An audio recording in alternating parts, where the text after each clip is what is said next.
Alright, episode 4 of The Falcon and the Winter Soldier is up. You want to review it? Yes. Yeah. Then let's get the conversation started. Hello and welcome to LexiCon Reviews, episode 4 of The Falcon and the Winter Soldier, exclusively for our YouTube channel. Make sure to like, comment, subscribe, all that good stuff, as we say over on our other YouTube channel, VDC, and also check out the main podcast, which drops Sundays at lexiconpodcast.wordpress.com. And of course, spoilers for episode 4 of The Falcon and the Winter Soldier and the previous episodes as well. Alright, my dad always used to like to repeat the phrase, power corrupts, and absolute power corrupts absolutely. And I feel like that's one of the major themes of this series, that and the us versus them aesthetic.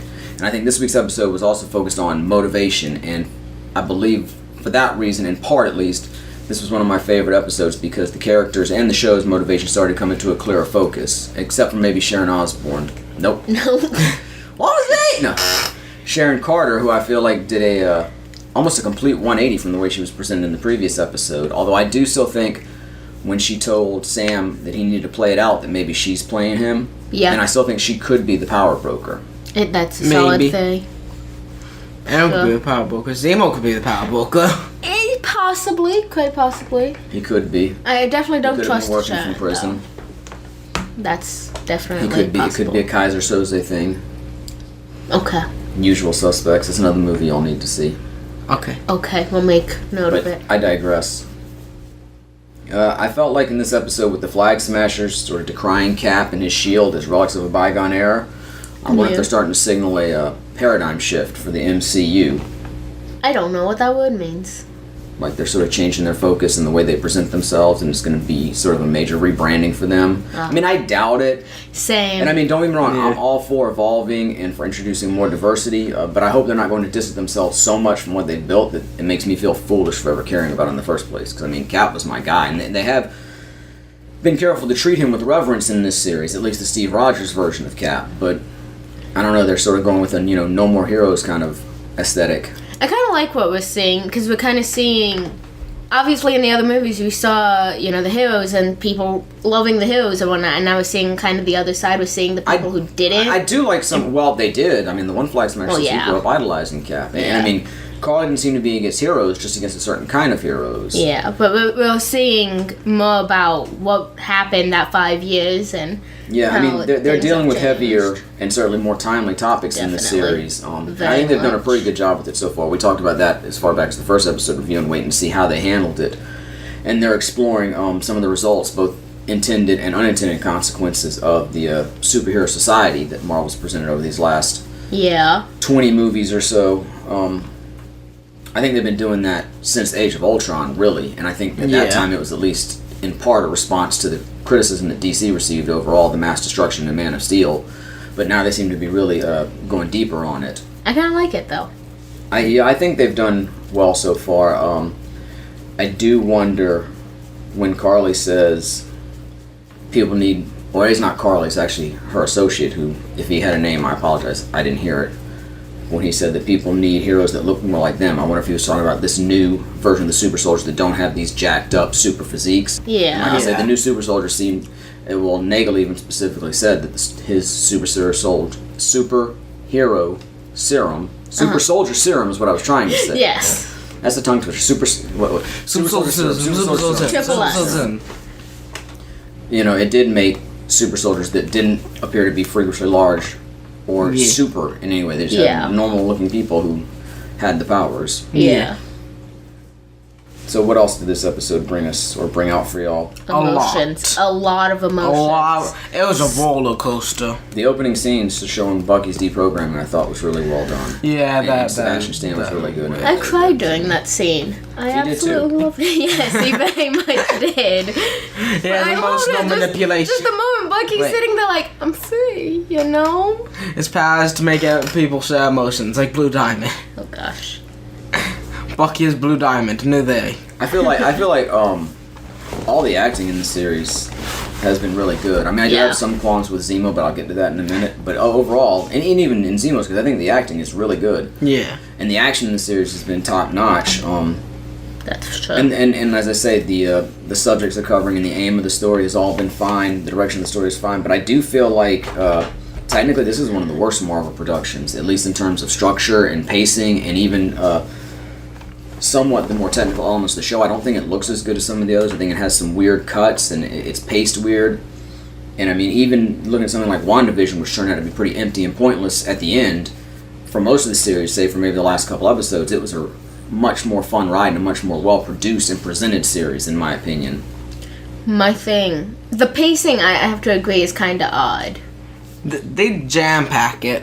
There's so much. There's some stuff where there's and they kind of there's push weird some time of the jumps stuff. and like we said in the second episode, all of a sudden Bucky and Sam are just together. There's no preamble to it. The first episode was all about y'all. You haven't talked to Sam and they haven't had any kind of communication. There's nothing to bring them back together. And all of a sudden, boom, they're just together. Exactly. And it's continued on like that. I do wonder if perhaps this series suffered more because of COVID than WandaVision did. Both in terms of maybe its production had to shut down and then restart at some point, or they had to rework the series a little bit because of COVID. I've heard some things about that. Yeah. So I'll give it the benefit of the doubt. I don't necessarily think they set out to intentionally make a sloppy series. I just think it's come off like that a little bit. But if it's a choice of, okay, well, you can have a slightly sloppier series, but you get it now, or we can get it, and pretty it up and make it better, but you don't get it for another 9 months or so, I might still take it now. I'm not complaining about it. And as a Marvel fan, again, I'm along for the ride, but I do think this is not necessarily something that's going to draw new fans in. Quite possibly. That's what I was going to say about the cuts, that maybe they had to rebook it due to COVID some. Yeah, but to be honest, how much they jam-packed this, they could have made it 12 episodes instead of 6. Or whatever. At this point, they probably could have. Well, Yeah. I'm holding out hope, too, that this is going to be a multi-season series. It's not going to be a one-off I hope so, too. WandaVision. Considering they don't have the shield yet. And that will help it a lot, because, a lot of the stuff they're building toward, they really don't have the proper amount of time to resolve it all. Exactly. There's just no way. They're digging in way too deep, and they haven't gotten far enough. So I really feel like this is going to carry on for multiple seasons, and it'll be to the show's benefit. Yeah, at this point, I'm definitely convinced that there'll be at least one. And it seems like it could easily be going on in the background of some of the other stories that'll carry out in the movies. We've got so much That'll be going on fun. still. And for I know how jam-packed these episodes are, the thing that mainly happens in the next episode is John Walker dies immediately, they get the shield, they start training with it, then 5 other things happen. It could, and that's I don't think that's the right way to go. But we don't know what their overall intent is and how it fits into the larger scheme of things. But I am waiting to see next week what the reaction. I feel like they're going off in multiple directions. They've got a lot of stuff is. pans in the fire, as it were, and we've got the stuff with the Skrulls and the Secret Invasion, and we're just starting to get into Monica Rambeau and her powers, and she could be a major player. And we've still got Spider-Man's story to resolve, and now Wanda going off. We're going to see some of that in Doctor Strange. We're probably going to start to get into multiverse, and you've got new series like the Eternals and Shang-Chi coming up, and eventually we're going to get Fantastic Four, and eventually the X-Men are going to show up. They've got a lot they can go on with, so it's not like they have to really build everything up and get rid of it. So it can be going on concurrently. Yeah, it seems to slowly building up to young Avengers. It seems like they're in a better position now. With the Infinity Saga, of course, they had to kind of build up to that crescendo with Thanos going after the stones and them fighting him. And now we don't necessarily have that one overarching theme. We can work on multiple layers, I think. So you have the opportunity for something like this to carry on for multiple seasons. Like WandaVision by its nature couldn't. Yeah. I guess it could, really, but They. not with the same conceit. Now she'd have to be off somewhere else doing something else. Yeah. You still follow the characters, but it wouldn't be the same thing. But something like this, which is sort of set up just like a 70s espionage thriller, it could certainly carry on for multiple seasons. Yeah. Definitely. Maybe we'll get a Falcon movie.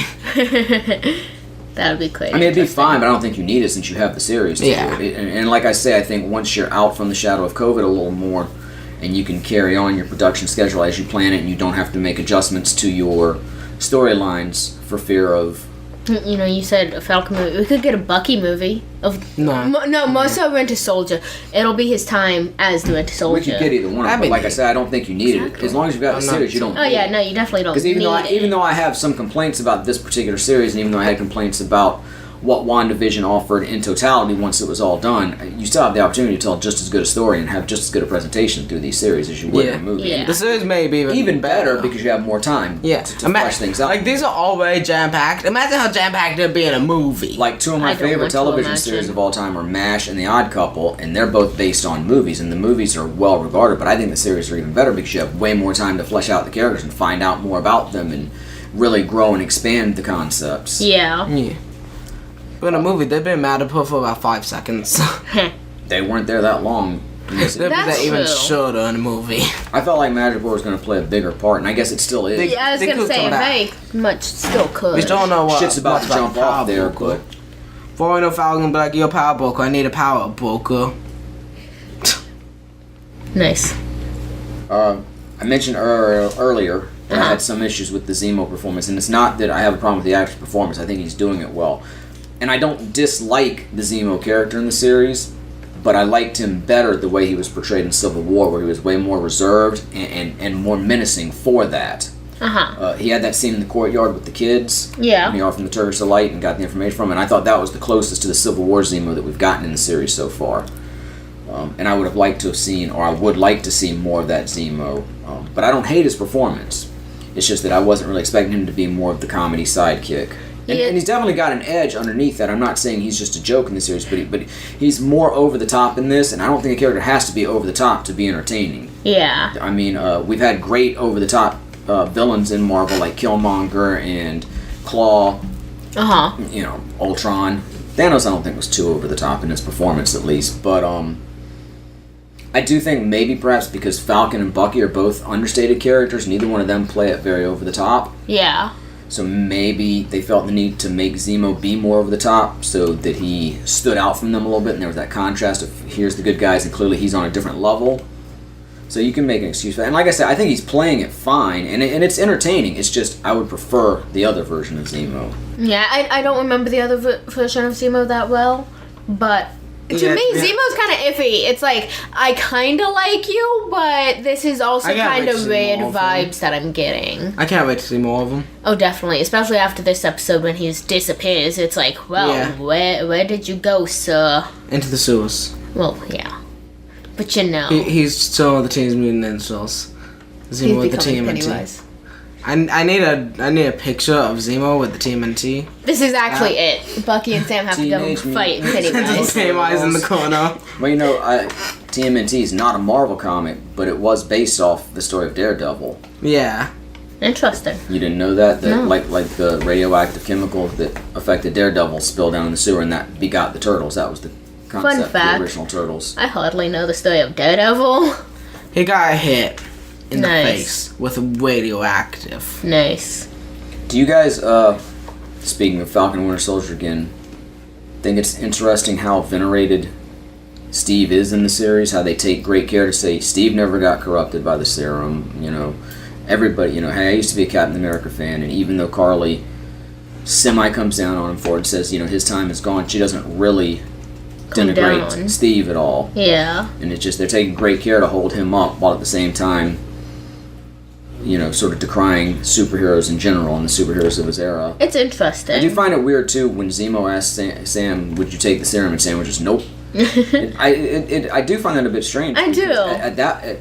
Now at this point in hindsight, maybe he feels different, but considering how much he revered Steve and how well it worked out for Steve, his two best friends, he would have had no reason to think it would be bad. I mean, Bucky's a different case. It wasn't just the serum that affected him. He was brainwashed. So I do find it a little disingenuous. Yeah, well, I know who's on the part of the character. It could have also been because it was Zemo asking. I do wonder what the point is too. It seems like the fact that they had him be so staunch against it is going to build to something. Maybe he'll have the chance to take it, or maybe he'll need to take it to save his life. Maybe. In the end, so I feel like that could be building to something. A lot of things could be building something at this point. I mean, he's going up against at least like 6 or 7 other super soldiers. Speaking of building or not, I thought it was odd too at the end that John Walker, what's with all the knives? And then immediately, close up of a knife, close up of a knife, close up of a knife, close up of a knife. Just pointing out the fact that then it didn't really come to anything else. It was just this weird little thing they brought attention to for nothing, really. We did get that really nice shot of Bucky catching one. Well, that was one of the close-ups I'm talking about. But did they feel the need to point out that, like, okay, maybe it's odd that we're all fighting with knives, but I mean, maybe these are maybe these are choreographed a bunch of knives, and then they're like, man, we have a lot of knives here, and then decide to add that in. No, they was just like, damn, we need a shot of Sebastian Stan holding a knife. Somebody give us a reason to do this. I don't know. That John Walker moment was weird, but overall, I really like what they've done with the character of John Walker. Yeah, he's a really. I knew he was going to end up. I figured he was going to end up being the villain in the end. Or at first, I thought he was just going to be a patsy and just sort of a symbol and have almost nothing to do with the plot. But then once we saw some of his backstory and stuff, it was clear they were going to build it into a more meaningful character. And knowing where the story goes in the comics and knowing where we've been in the movies, it seemed like he was going to be at least somewhat a villain in it. Yeah. But I like the way they built it. I like the way we got his backstory. And I like the way you see that he's not just a one-dimensional character, that there are layers to him. And you can see that he does have a great deal of integrity, and you see why they would have thought that he could be a good Captain America, or somebody would have thought that anyway. But then you see him sort of shifting. You see that frustration building, that he's not as super as some of these other enemies he has to face, and that frustration, and just sort of as he builds to sort of become this embodiment of American imperialism and white rage, as he finally decides to take the serum and unleashes the anger inside. There's that scene where early on Sam's meeting with Carly, and they're waiting on him. Walker says, "You got 10 minutes," and he's just like going out of his mind. He's playing it like he's high on coke or meth or something, or like he's a junkie that just needs a hit, or like he's going through roid rage, which I guess would be more appropriate to the end of the episode. But I really like his performance, and I like what they've done with the character. And I mean, don't get me wrong, he is clearly becoming the villain. He's clearly going to be the villain. We have anywhere from 2 to 4 villains currently. And I mean, in some cases, I appreciate shades of gray, but I also like, especially in a superhero story, you've got a clear hero and you've got a clear villain. And clearly, he's going to be a villain. But I like the fact that they took time to make the character multidimensional and build up to, instead of just saying, okay, he's the bad guy just because he is the bad guy, just because he's the new Cap, so he's just the bad guy. They gave layers to the character, and I appreciate that. I like the book behind it and all that, but I still absolutely despise the character. And again, I think it's all about, he faced adversity, he faced issues, but it's about how he chose to deal with them, Yeah. And that's what defines the difference between a hero and a villain. Yeah. Yeah. And I absolutely love the character. Not like, it's one of my favorite characters, I want to be like him, but I mean, I love Killmonger, He's too. a character you love to and I disagree with I disagree with not necessarily his intentions, but his methods, certainly. Yeah. And like Ulysses Claw, I mean, he was just a villain, but I thought he was a great character. See, there's some villains that I absolutely adore. John Walker is not one of them. I'm ready to see But do you love to destroy hate him? Yes. I feel like they misstepped a bit with Thanos. They almost made him too sympathetic. Like I didn't sympathize with him at all. Again, his intention wasn't even that good. His intention was to manipulate things because he thought it needed to be, but he was going about it completely wrong. He was playing God. Yeah. I mean, that's the kind of dumbass. And I mean, he could have done, with the power of the Infinity Stones, he could have done so many more things, but his still intention was to wipe out half of all life, and that was his plan before he ever had the stones. Yeah. I like the Thanos in the comics better, where he was just trying to appease death by killing half the universe's population. I thought that made for a way better villain, but the way it was presented in Marvel, again, I don't mind shades of gray, and I don't mind multidimensional characters, but I thought they misstepped with Thanos. They softened him enough that some people were like, well, maybe Thanos had a good idea, but when you think about it, is really killing half of all life the best idea, especially when you have infinite power? Yeah, Garnet that can literally rewrite reality. Just one of those stones can technically rewrite reality. So again, I think they're doing a better job of building John Walker as a clear villain. I think, the Flag Smashers were still not... We see that... Zemo accused Carly of being a supremacist, and Sam took that to her, and she defended it, but then all of a sudden started showing some signs of being that way. So she's got to get to the point where she starts questioning, am I doing things the right way? So again, we're not sure that they're necessarily the villains, but they've definitely done villainous things. Yeah. But that's the case of more shades of gray, and more like maybe they just made mistakes and they're not sure what they're doing. So I think they've done pretty well with all the characters in this, and we still have no idea what the Power Brokers deal is or how they're going to be. And we know Zemo's a villain to a degree, but I will say one thing about Zemo. He is focused on his mission. When he had the opportunity to take the serum, he smashed it all up. Oh, yeah. I thought he smashed it all. Yeah. I like that. But he's definitely focused and definitely intent in holding to his morals that no super soldier. So you can give him that much at least for whatever his other faults are, and I'm sure there are many. But of course, one vial escaped, and that's the one that John Walker took. And before that, of course, we'd realized that there was some thought that he and Lamar Hoskins, Battlestar, had gotten the super soldier serum already, but clearly because they showed his envy or even jealousy of Bucky, saying it's so easy for you with that serum running through your veins, and at that point you realize, okay, well, he doesn't have the serum yet. And of course, when he picks up the vial, and you realize he's probably going to take it, or he and Hoskins are going to share it, or something. So, and then of course by the end of this episode, he has taken it. Yeah. That's a pretty dope scene. Like I like the action in this one. This is my favorite series of action scenes in any of the episodes so far. Of course, we should talk about the scene with Adora Milaje come in after Zemo. I was about to bring that up, because after this scene we see him sitting there like, they weren't even super soldiers or whatever he says. Walker. Yeah. I will feel like Walker almost held his own too much with them. I guess just the shield gave him the advantage. Possibly. I mean, they did win in the end, even after Bucky stepped in, and the one lady whose name, I know Bucky says it, but I can't remember it. I only remember Okoye as far as the Adora Milaje. Yeah. Io, right? Maybe. One of them is named Io. I knew it was something with an I, but I don't want to say it wrong. But yeah. she takes his arm off. Not like brutally, just like she like deactivates it. Hits the release mechanism. Yeah. I've seen a lot of people pointing out that's got to be a little emotional to Bucky, seeing that there was a failsafe to his arm. But it's a bit of an odd scene in that they get so distracted that Zemo's able to just easily slip out. Yeah, he just slips right out. And like certainly Walker and Hoskins shouldn't have been enough to distract the Dora Milaje that they couldn't keep one eye on Zemo. And even once Bucky and Sam stepped in, it was a little bit more. But you'd think they would have been a little more focused on their mission. Yeah. But that's how Zemo was allowed to escape, and we've yet to see where he ended up. I guess that'll come back in the next episode. Or knowing the way Marvel puts out their series, maybe we'll come back to the last episode. Now I'll come back in a movie like 5 years from now. Right. One of my favorite parts... Yeah, it's possible. We've seen the last of Zemo for now. Especially if it's going to be multi-seasons. It's possible. One of my favorite parts was during that scene when, they're fighting against John Walker and Battlestar, and Bucky and Sam are standing there, and Sam's like, we should probably do something, and Bucky's like, looking good, John? And it's like, that's the mood. Talking about something that wasn't looking good, though, I kept wondering when Sam was going to break out the Falcon gear again, but then when he does to go meet up with Carly, it was so abrupt, and just like, oh, it's cosplay time! You took time to get your stuff? It just looked weird and out of place, like he had to suit up, and it just... It was it's understandable, Bucky but it was a little bit He just odd. throws on his jacket, but I know Falcon. I like his Falcon, thing. Makes use of the tech. I get that, but he's got his and I'm sure somewhere in the lore the suit has practical purposes as well. But it just was sort of abrupt. Like all of a sudden, it's dress up time. We got to get to the costume party. Come Little on. did we know, it was just on underneath some of his clothes. He just had to grab his gear out. I doubt he can fit something. Well, not like the big gear stuff. What's called? That was like not sitting his backpack, but like someplace. his But yeah, like his actual suit. It was just on under his He's clothes. like Superman. Just take off the shirt. Exactly.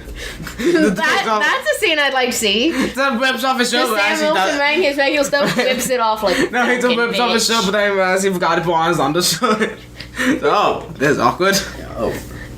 Yeah. Anthony Mackie and Sebastian Stan, at some point in time, they did say that they wanted to do nude scenes with each other. So, just goes to rip off the shirt like, fuck, I forgot the suit. All right. Before we touch on the climax of this episode, two more little notes. One is I know I complained about Zemo being a little too comedic, but I did like the one scene where Sam was like, just leave it. He's just going to exploit you to that head tilt thing. And Zemo's like half through the head tilt. Yeah. Straightens his head. That was a cute little moment.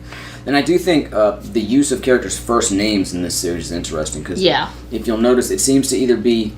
It can be used in one of two ways. They're either using it as a sign of a connection between the two characters, or they're using it where one character is sort of talking down to another character. Like when Walker uses Sam's name, it seems sort of like, what the fuck are you using my name for? You don't know me. But sometimes it's more like illustrating a connection between the characters. So I just really picked up on the use of when first names are used and how and why. Yeah.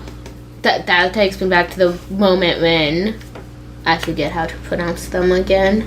The Wakandan women. Yes. And then Zemo's gotten away, and the one is talking to Bucky or whatever, and she says the stuff in Wakandan and then calls him James. Yeah, I know. I want to know what she said, and I checked the closed caption. The closed caption is speaking Wakandan. It's like, thanks, closed caption. I don't know where the information came from. I've seen some people online just saying that she was pretty much saying someone damns him. Somebody suggested that she was saying a god character or whatever from Wakanda damns him. That sort of thing. God damn it, James. Pretty much. So, of course, the big climax of this episode, in the midst of the fight, Carly kills Hoskins. Yes. Unintentionally, probably, but she did punch him, knowing she had super strength. Yeah. And so then the Flag Smashers flee.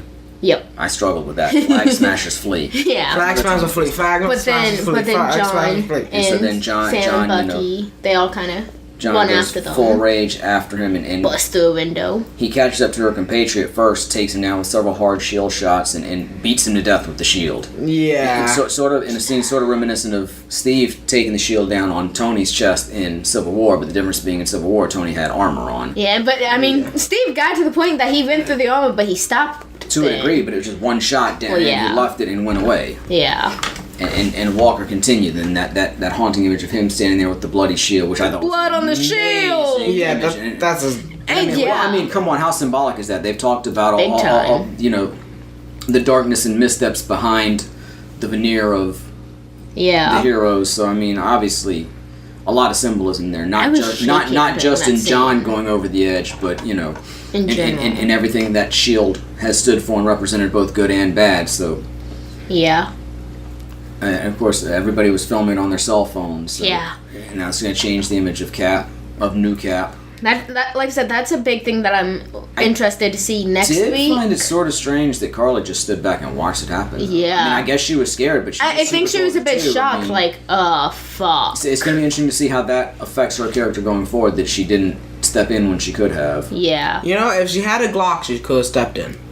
And I think, that was another interesting thing, too, when Zemo stopped her, when he shot her. Yeah. And then he's sort of holding her pinned down behind the table. You think she could have come up with something? She could have kicked something back at him or done something. Maybe she was just hurt from the wound. Probably. But she seems a little hestant in her super soldier abilities at times. Like maybe she's not completely sure of herself. That definitely seems to be a bit of a character. But like I said, that's something I'm interested to see play out next week, is the reaction to what John Walker did. And obviously all that footage ending up everywhere. Like I thought this was the best episode of the 4 so far. Yeah. I thought the action was the best. I thought, again, the motivations of the characters in the series itself have come into much clearer focus. I think they're really refining what the points they're trying to get to. Mm-hmm. I think they're doing it pretty well. And like I said, there's some awesome scenes and symbolism within the show, the Bloody Shield. And I thought Hoskins' death scene was really well done, too, for what it was. And then, Walker being pushed over the edge. And I mean, I get it. His friend was just killed in front of him. Of course, he's going to want to get, at the very least, justice, if not revenge. I can understand that feeling, but again, he takes it too far. Definitely. And that's the difference between being a hero and not. He goes too far with it. But it's not like at least they didn't just have him be, I took the serum and now I'm just going to go roid rage and turn evil on you. At least, he had something to push him over the edge. Yeah. But, unlike Goku going Super Saiyan when Krillin dies and becoming more of a hero, he went and became less of a hero in the wake of it, so. Yeah. And of course, when he does that and he's putting the shield back on, standing there, that's when Sam and Bucky catches up, sees it, and they're like, fuck. So I like what they did this week. I hope next week's episode continues on this pace, continues on this course. I just hope that... hope it gets better. Like, it's not like we've reached some peak and now it's just gonna kind of sit there, It'd be awesome if it got even better from here. I mean, it has to. And I hope it'll start to feel a little more coherent, too. Because, like I said, just the technical issues, to me... I think it might. Both in the actual technical presentation of the series and the presentation of the story have been a little... hard for me to swallow, but it hasn't ruined it. Just, it's noticeable. Yeah, maybe we'll see some of what's going on with Sharon and Zemo next week. And maybe we'll finally see the Power Broker. Maybe. I think we've already seen the Power Broker personally. Quite possibly. We just don't know it yet. But then again, if it's going to be multiple seasons, we may not find out who the Power Broker is this season. That's also there's no point in revealing it when you don't need to. Unless they plan on doing a second season with a different big villain, I don't know. Or if this is going to be something that kind of fills in between. I don't see this being like a villain of the week or a villain of the season sort of series. I think Me neither. Would be sort of hanging. I mean, they shrouded them in mystery so much. The reveal is going to be a big deal, and then that's just the jumping off point. Then you still have to deal with them just because you know who they are. Yeah. So I think this is going to be something. It could be. If it's going to be multiple seasons, it's going to carry on for a while, I would assume. It could be that season 1 ends with the reveal of the And I assume that the Power and then season 2 is dealing with that. Unlike with a lot of the superhero movies where you bring out the big villain, but then you have to neutralize them by the end of it.